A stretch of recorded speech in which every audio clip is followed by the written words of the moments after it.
We have got the editor over at American Free Press, Mark Anderson, who did an incredible job last year in Switzerland covering Bilderberg 2011 in June.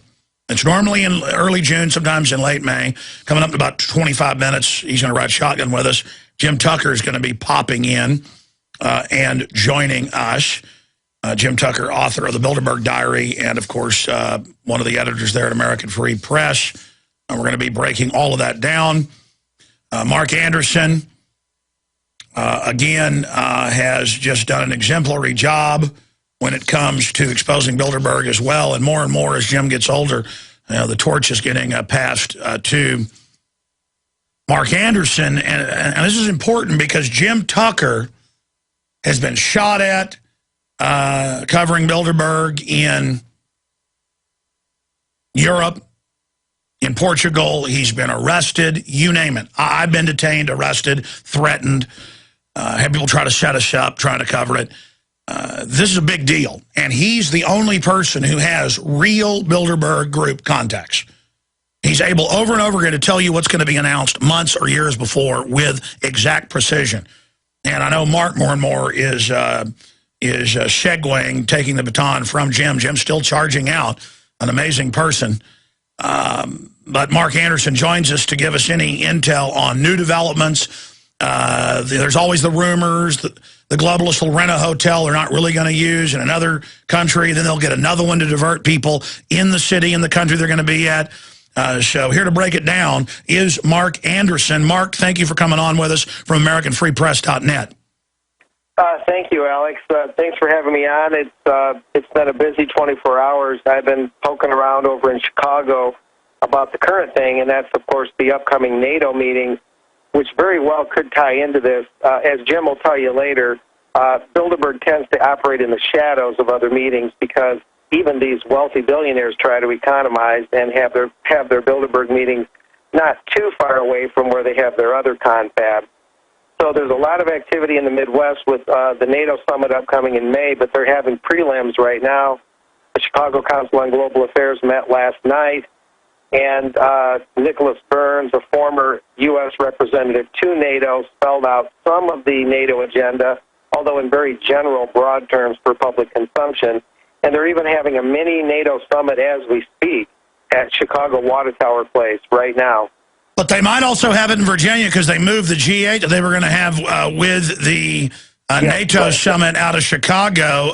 But every 4 years, it's generally in North America. You're saying your intel is leaning towards the United States, not Canada? Yeah, Canada's a possibility. They're having the Codex meeting up there in May. That seems less likely now. Jim and I just discussed this. It's kind of draw a card, discard, draw a card, discard. As you say, they kind of make dummy announcements to try and throw people off the trail. We've heard Haifa, Israel, in recent times that they might hold it there, which is a little disturbing. No reporter likes to go there too much. We don't know how good the security would be. We don't know how safe a reporter would be there in such turbulent times with the situation with Iran and all that. But I think that as you say, they moved G8. I thought I had heard Camp David on G8. Is that right, Camp David, Maryland? Is that what you heard, Alex? Yes, sir. Yeah, and so that kind of splits things a little because they were going to have the G8 in Chicago, as you know, with the NATO summit, the first ever NATO summit in the Windy City. With Rahm Emanuel there, I'm not too surprised, though. He's sort of a regional global administrator for a business outfit called World Business Chicago, which is a bunch of wealthy, elites and well-connected people that is a semi-official body of the city of Chicago. A typical mingling of public and private, which is what these globalists do. And so the chess men are being moved around the board. NATO is becoming more proactive. They're calling themselves the first responders of the world now, obviously departing from their traditional defensive posture. As Jim said they would do a decade ago, that they were going to have that be the world army, NATO, and folks are like, yeah, North Atlantic Treaty Organization is going to be the world police. They now say, we are the world police. Yeah, first responders. That means, when something goes wrong, they're the ones on the scene, but I have a feeling it wouldn't be with ambulances. No, that's when they fund al-Qaeda to attack your country. They come in and bomb your country to back up al-Qaeda publicly.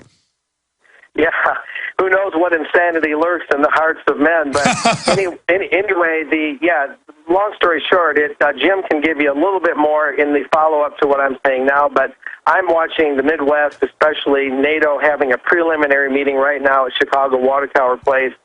Have they ever met in Chicago before? No, not the NATO ministers, not a full-blown NATO meeting. This is the first time ever. Has Bilderberg ever met in Chicago? Not to my knowledge. Ask Jim that one. You know, there's lots of resorts in and around Chicago, big country clubs that have big gates around them. You know, there's a lot of posh little areas as you head up. Yeah, they made a mistake with Chantilly because we could get up within 100 yards of the meeting area in Bullhorn, and world leaders were coming out and giving me, if looks could kill, I'd be lying on the floor. Exactly. So, you know, to hit a golf ball in their beer, or to drop to drop whatever you want in their champagne. We have to find out where they're doing these things. But as I say, I'll be following the Midwest thing. Jim's going to be looking at Canada a bit.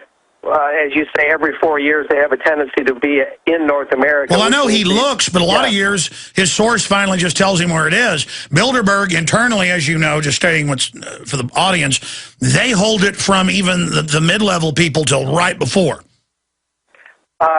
Yeah, that's true. And the way it went in Switzerland last year, where everything from foggy alpine mountains to especially high media coverage and agitation from protesters, when that really drove them out of there fast. They got there late due to the fog as it was, and then they left early.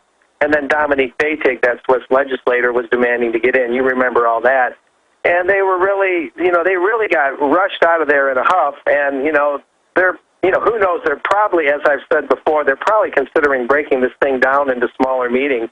And, well, we know that's already been going on. If they were smart, that there's resorts that are on multi-thousand-acre areas where they could just drive through and be left alone. They're idiots. Yeah, and next thing you know, they'll stay at a Super 8. I don't know what they're doing. It's strange in that sense that they don't just go to a Rothschild estate or an Eaton or Rockefeller's Pocantico Hills, up along the Hudson Valley. Why don't they just go there? I don't know. Well, they like the golf course is why. They always like to have a golf course. I guess so. Spoiled brethren that they are. At any rate. Well, it's got to be an open resort they can bring hookers into as well. Stay there. We're going to be right back on the other side with the editor of American Free Press, AmericanFreePress.net. Subscribe there. You're not going to get any better Bilderberg coverage anywhere than you're going to find at AmericanFreePress.net. And then after that, Infowars.com. Stay with us. Roving editor of American Free Press is our guest, Mark Anderson. If you want to subscribe to the weekly newspaper, one of the only independent newspapers out there, it's 888-699-NEWS, 888-699-NEWS, or you can go to AmericanFreePress.net. And they really care about liberty and freedom because they just share their scoops with Infowars.com every year. And then we share it right back, and it goes up on the Drudge Report and everywhere else. Millions of readers of the stories we write. I mean, we shot videos that got millions of views. Our Justin TV live feeds got 3.5 million views in 2 days. The YouTube got another 2 million. I mean, that's not the radio show. That's Justin TV that we only use when we're on the road because we can't handle the cost on our own servers. 3.5, well, more like almost 4 million. I mean, whoa. And we're going to have reporters there this year if it's in Europe. If it's in the U.S., you better believe I'm going to be there. I'm not looking forward to the feds, though, always trying to set me up and break into my hotel room and stuff. And David Rockefeller calling me up. People wouldn't. In fact, I didn't even say that. I won't even say stuff on air. It's so bizarre. I tell you, a lot of circuses, isn't it, there when you cover Bilderberg, Mr. Anderson? In the 4 minutes we've got left with you, other points you think are important to make about Bilderberg 2012? Well, they're at a very pivotal point with NATO. I think the fact that NATO's having a major crisis thing going on, NATO keeps saying, what is our future? Will we just, go the way of the Edsel or the way of the Studebaker, or will we have our mission redefined? they're constantly looking in the mirror and putting lipstick on and saying, what is NATO? What is our mission now that the big bad Russians aren't the main thing?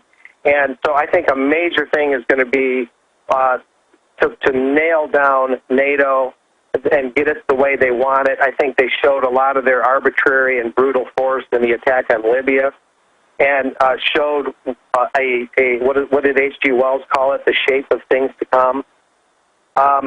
And I think that that's going to be a huge thing. Jim will probably elaborate on them wanting to create a world treasury department. You know, that's one of their broad, long-range goals. And they're openly announcing Bank of the World right now. I mean, that's what they want. I mean, you're totally vindicated, and so is Jim. Jim, 35, 36 years covering this when they said it didn't exist. It's all out in the open now. What have you found on that front with the fact that everything you've talked about is now admitted? Well, one of the things is I think you're going to see more American coverage because of it. I haven't found a great deal on that. I think a lot of that's going to become clearer this year in terms of this being a more open thing. Of course, I think European news sources will continue to give it more coverage, even though that coverage is not always favorable. Sometimes the coverage is, yes, there's Bilderberg, but the people protesting it are the problem, not the Bilderbergers themselves. That came up in the Swiss and German press last year a little bit.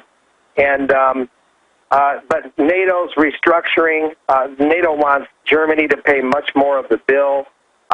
They say Germany has the biggest economy and a lot of the real powerhouse of Europe, and yet they're saying Germany isn't spending enough on its military and needs to put more of a footprint monetarily and militarily into NATO. So, in other words, NATO's dictating to what we think should be sovereign nations how big their military should be, how much money they should spend on it. Well, I mean, the bankers are installing presidents in Greece and Italy now and acting like Germany's taking over. Germany's being sucked dry to fund the creation of the global government that they admit publicly is going to be the euro. Yeah, they've been trying to suck Germany dry, bailing out Greece, and you know, all these things are the chessmen that the Bilderbergers help move around the chessboard that is their world from their point of view. Let me ask you this question. They've got to be mad about last year. I mean, you guys and my crew blew them wide open last year. Yeah, you can still hear the voices echoing through the Alps, including singing David Rockefeller a 150,000th birthday or however old he is now. And those voices are still probably echoing through the Alps. I remember that as the protesters came down the hill from the Randelins, a hostel there, to the Hotel Sovretta, carrying torches that looked like something out of a Frankenstein movie. It was just absolutely surreal.